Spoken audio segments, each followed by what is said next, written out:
Hello to everyone from WHO headquarters here in Geneva, and welcome to a regular press conference on COVID-19. You can watch us on a number of social media platforms, on WHO website, and also big welcome to hundreds of journalists who are watching us through Zoom. Just to remind you that questions can be asked, as well as you can listen if you are listening on the website or on Zoom in 6 UN languages plus Portuguese plus Hindi, and you can also ask your question in any of those languages later. We are thanking our interpreters who are here with us to facilitate that. Today with us we have Dr. Tedros, WHO Director General, Dr. Maria van Kerkhove, Dr. Mike Ryan, and we also have Dr. Kate O'Brien, who is the WHO Director for Immunization, Vaccines and Biologicals.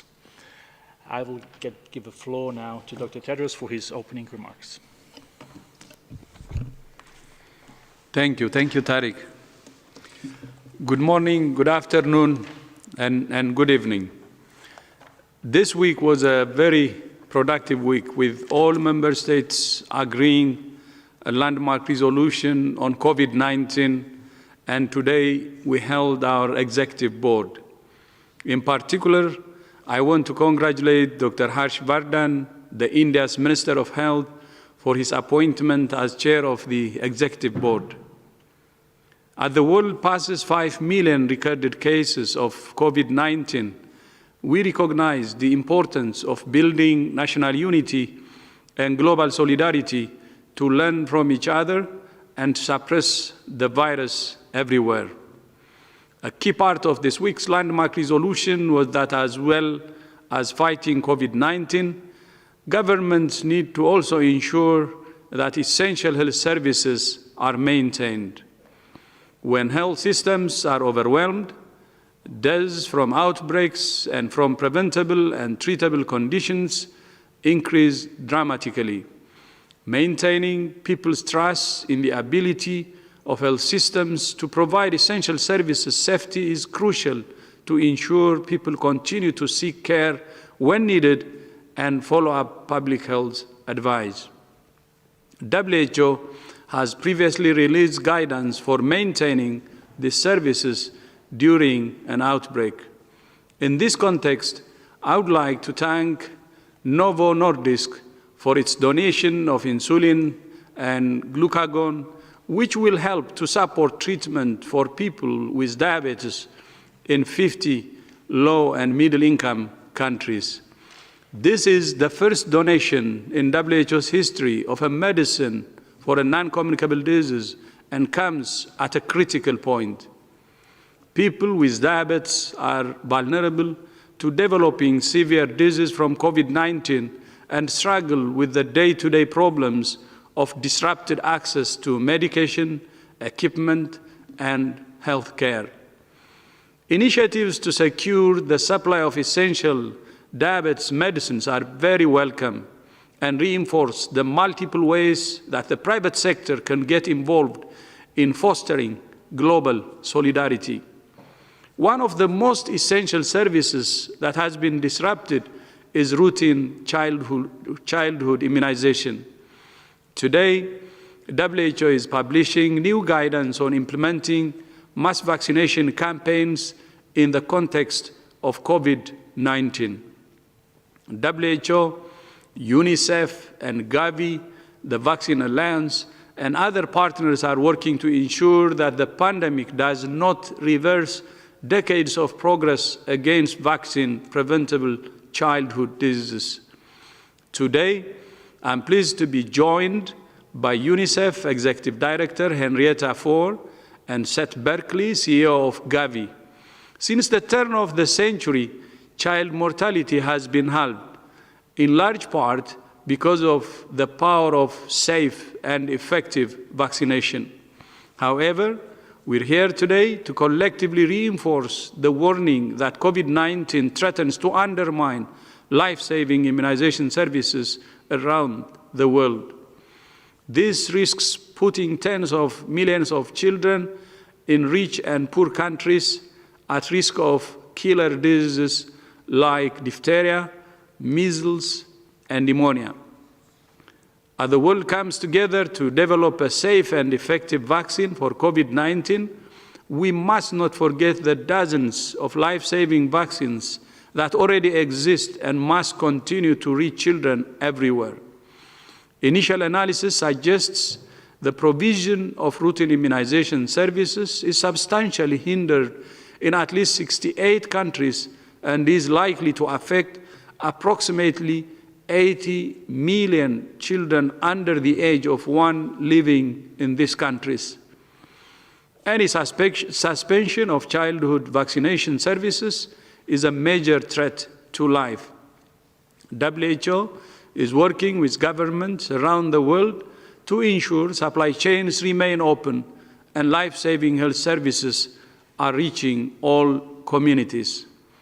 The epidemic of misinformation has also harmed vaccination in recent years, and we call on everyone to do more to prevent rumors and pseudoscience from undermining public health efforts that save millions of lives.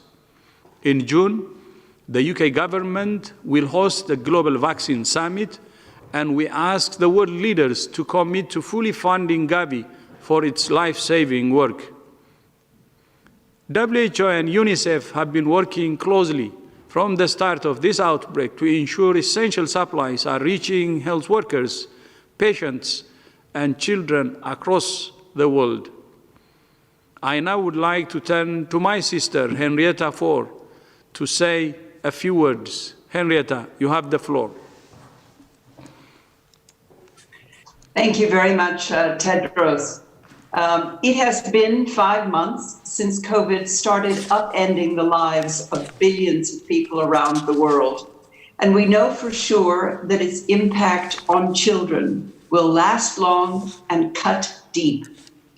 We fear that COVID-19 is a health crisis that is quickly turning into a child rights crisis. 3 out of 4 children worldwide, or 1.8 billion children, live in countries with stay-at-home policies. Schools are closed in 153 countries, leaving 1.2 billion students, or 70% of learners, out of school. Last week, using data from Johns Hopkins University, we at UNICEF said that an additional 6,000 children could die every day from preventable causes over the next 6 months, as the pandemic continues to weaken health systems and disrupt routine services. And today, UNICEF and WHO and Gavi are sounding the alarm about the impact that these disruptions are having on vital immunization services around the world. And the figures are staggering. At least 80 million children, as Tedros has said, under the age of 1, are at risk because routine immunization services for young children have been substantially disrupted in 68 countries. Vaccination campaigns which seek to vaccinate large parts of the population in a short period of time have also been badly hit, especially for measles and polio. Measles campaigns have been suspended in 27 countries, and polio vaccination campaigns put on hold in 38 countries. The consequences for children can be deadly. There are many valid reasons why immunization efforts have been impacted. Countries, justifiably, have had to suspend campaigns due to the need to maintain physical distancing. Health centers have been overwhelmed with response efforts. Health workers have been redeployed to treat COVID-19 patients. And parents have been reluctant or unable to go to vaccination sites for fear of exposure to COVID or due to movement restrictions. And there have been the serious disruptions that Tedros has mentioned in supply chains and transport services. UNICEF has had a substantial delay in planned vaccine deliveries due to lockdown measures and resulting in the decline in commercial flights and limited availability of charters. However, we cannot let our fight against one disease come at the expense of long-term progress in our fight against other diseases. We cannot exchange one deadly outbreak for another. We cannot afford to lose decades of health gains that everyone has worked so hard to achieve. We need joint concerted efforts to put vaccinations back on track. And there are many ways we can do this. So first, countries need to intensify their efforts to track unvaccinated children so that the most vulnerable populations are vaccinated as soon as it becomes possible to do so. Second, we need to address the gaps in vaccine delivery. UNICEF is working with offices around the world, freight forwarders, partner organizations to prioritize shipments and arrange charter operations as required. But we need them for the emergency and critical supplies, and thus we've appealed to governments, private sector, airline industry, and others to free up freight space at an affordable cost for humanitarian supplies and life-saving vaccines. And may I give a special thanks to Gabi, who made the US $40 million available to UNICEF to secure vital supplies, including vaccines and personal protective equipment, on behalf of 58 low and lower middle income countries as they respond to the COVID-19 pandemic. And third, we need to look for innovative solutions to keep vaccines going. In some countries, this is already underway. In Uganda, for example, they are ensuring that immunization services continue along with other essential health services, even funding transportation to ensure outreach activities. The Lao People's Democratic Republic is conducting routine immunization in fixed sites with physical distancing measures in place. And in other countries, vaccinations are being delivered in pharmacies, in cars, in supermarkets, while incorporating physical distancing in their delivery. And fourth, vaccines need to be affordable and accessible to those who need them the most. Lastly, we need to make sure that we have the resources to do all of this. And this is a significant undertaking that requires generosity and commitment.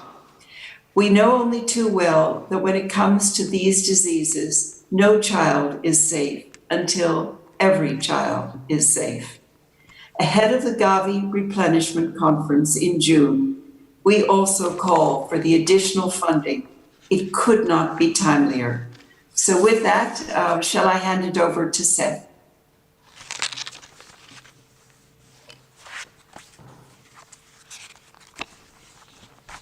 Yes, thank you. Thank you, Henrieta. And I now want to turn to Seth. Please, Seth, you have the floor. Thank you, Dr. Tedros, for inviting me to be here today and for your strong support for immunization always. And thank you, Henrieta, for that opening statement, for your strong support and all the work that UNICEF is doing for this. This is really alarming data that we're announcing today, putting numbers on the fact that we've been grappling with for months now, that the scale of the impact of COVID-19 is having on global immunization programs is something we haven't seen really in a lifetime. It's interesting because recent modeling from the London School of Hygiene and Tropical Medicine showed that if you were to try to avoid getting COVID by stopping routine immunization, for every COVID death prevented, you would have more than 100 deaths from vaccine-preventable diseases, which reminds us how important immunization is. Over the past 2 decades, we've seen incredible progress in ensuring every child everywhere has access to vaccines. Basic vaccine coverage in the world's poorest countries has risen from 59% in 2000 to 81% today. helping to reduce vaccine-preventable diseases by 70% during that time period, and as Henrietta has already said, contributing to a halving of child mortality in these countries. New vaccines that protect against deadly diseases such as pneumonia, diarrhea, and cervical cancer have been rolled out worldwide in record time, while global stockpiles against diseases like cholera, yellow fever, meningitis, and now Ebola keep us all safe from outbreaks.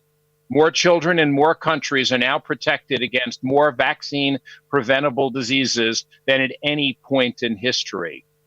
Now this pandemic is threatening to unravel this progress, risking the resurgence of other diseases we thought we had under control and putting the lives of millions of children and their families in danger.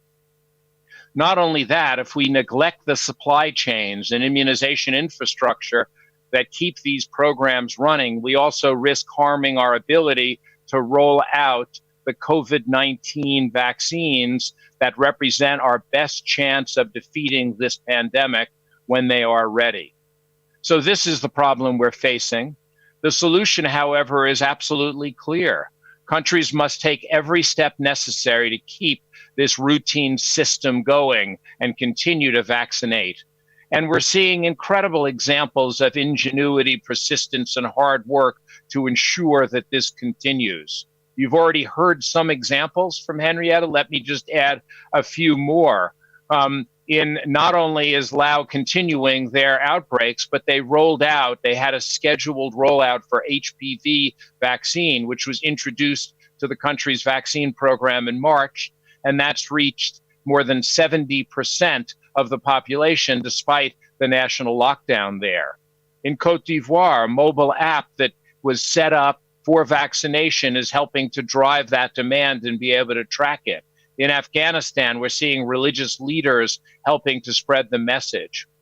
So supporting all of this work is not only Gavi, but our Vaccine Alliance partners, the two most important who are here with us today, WHO and UNICEF.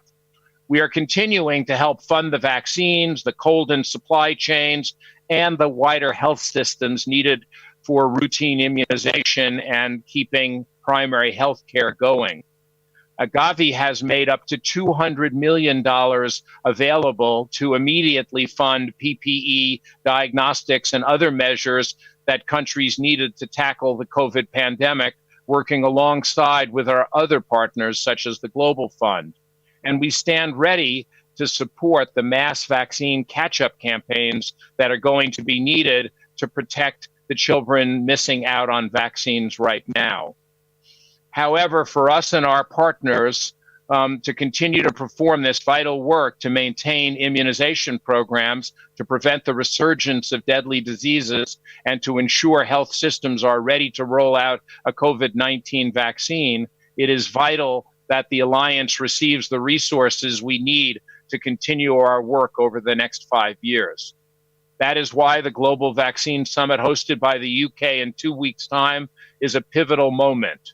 We're asking for at least $7.4 billion for the next 5-year period, 2021 to 2025. That's enough to vaccinate 300 million additional children, preventing at least another 7 million deaths. We've already received substantial pledges from the UK, the US, Norway, Germany, Canada, Italy, Japan, Saudi Arabia, Spain, and numerous others. For this, we're profoundly grateful. But in 2 weeks' time, we need the rest of the world to come together to meet our target so that children and their families and countries, no matter where they are born, can continue to live healthy, successful lives free from these terrible preventable diseases. So with that, Dr. Tedros, let me turn it back over to you. Thank you. I thank you, Seth, and again, Henrietta, for joining us today.